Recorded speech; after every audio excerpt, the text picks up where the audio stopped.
12 निवडक संगीतकारांची 12 निवडक गाणी गातायत तुमचे आवडते 12 कलाकार.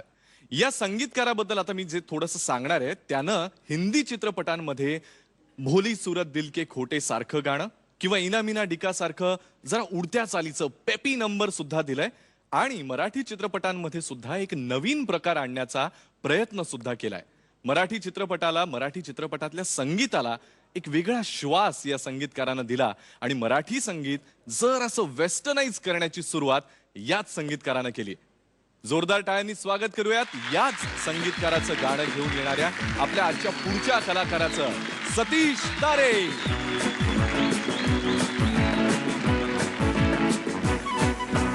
Number 54, the house with the bamboo door.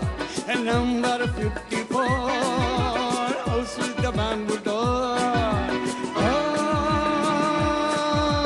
bamboo se घर, bamboo se दार, bamboo ची जमीन पिवळी शार. Bamboo se घर, bamboo se दार, bamboo ची जमीन पिवळी शार.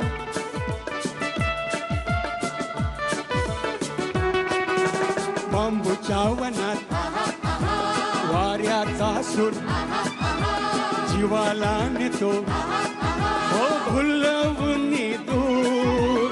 हाऊस ऑफ बांबू.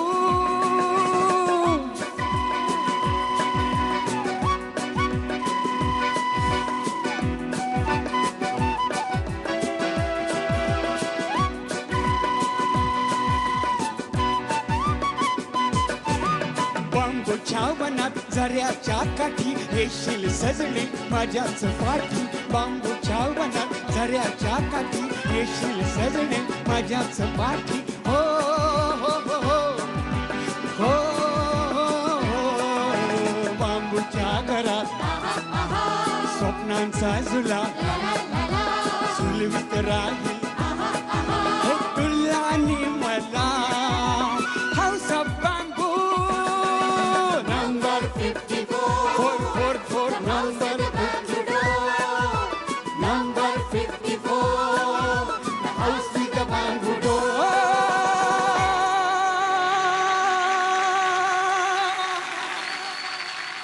क्या बात है रॉकस्टार. मी विचार करत होतो तुम्हाला नक्की काय म्हणू, की आता सतीश दादाला जाऊन आपण रॉकस्टार म्हणावं, क्विक गन मुरुगन म्हणावं, रेट्रोतला हिरो म्हणावं, काहीच काय ना. सच अ कलरफुल परफॉर्मन्स. थँक्यू. मला मजा आली. थँक्यू. कानफाट मारल्यासारखा, कानफाटीत मारल्यासारखा परफॉर्मन्स केला तुम्ही. शब्दच नाही हो. म्हणजे किती सुंदर. म्हणजे मला असं वाटतं की ह्या शेड्यूल मध्ये नक्की काय अपेक्षित आहे हे फक्त तुम्हाला कळलंय असं मला वाटतं आतापर्यंत. म्हणजे काय आहे की सूर ताल, सारेगमपच्या मंचावरनं सा रे गम प मधनं आता आपण खूप वेळा ऐकलेले आहेत. सूर ताल ह्याच्याबद्दल खूप चर्चा झालेल्या आहेत, खूप कमेंट्स झालेल्या आहेत, खूप शिकलेले आहेत लोक. पण अभिनयामध्ये आयुष्य काढलेल्या लोकांकडनं गाण्यात काय घेता येईल हे तुम्ही दाखवून देताय. म्हणजे तुमचं त्या कोरस आल्यानंतर तुमचं जे बिचकणं होतं ते असू दे, किंवा पहिल्यांदा ज्या वेळेला सूर वरती गेला त्यावेळेला तुम्ही वर, तुमची मान वर होती आणि तुम्ही पायाने जे काय नाच केला तो, मग नंतर तो मधला कोणता ते झुलताना ते झुलवून काय दाखवलं. तर हेच सगळं पाहिजे आम्हाला, हेच बघायचं आहे. ह्याच्यातनं आम्हाला काय करता येईल हे शिकायचं आहे आणि हे तुम्ही मस्त दाखवून देताय. म्हणजे कमाल आहात तुम्ही. मी एवढंच सांगतो, कमाल आहात तुम्ही. आणि मागच्या वेळेचं तुमचे ते गिटार वाजवण्याचं जे एपिसोड टेलिकास्ट झाल्यानंतर माझा मुलगा मला सांगायला लागला, डॅड ते बघ अंकल गिटार वाजवला, तू गिटार वाजवून का नाही गाणं म्हणत. त्यामुळे सगळ्यांना सगळं जमतं अशातला भाग नाही, पण सतीश तारे त्यांना जमतं सगळं. अवधूतनी सांगितलेलं ऐकून मला असं वाटलं की मी पण तिथे असते तर बरं झालं असतं. म्हणजे मलाही धाडस झालं असतं गाणं म्हणण्याचं. पण सतीशच्या बद्दल अवधूत बोललात, मी या संगीतकारांबद्दल बोलते. श्रीरामचंद्र हे माझे अतिशय आवडते आणि खूप जवळून पाहिलेले संगीतकार आहे.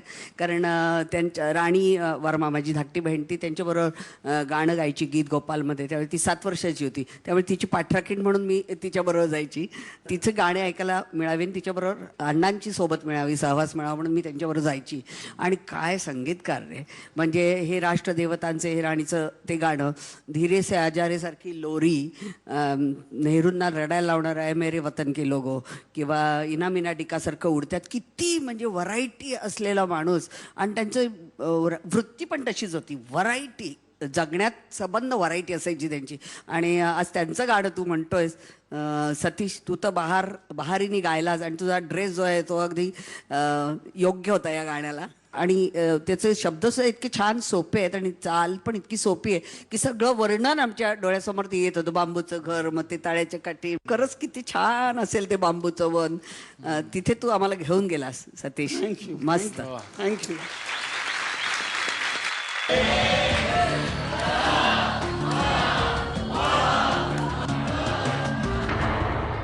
हो, क्या बात आहे. Thank you very much. थँक्यू.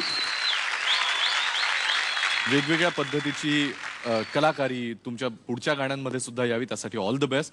खूप शुभेच्छा. Thank you very much. थँक्यू.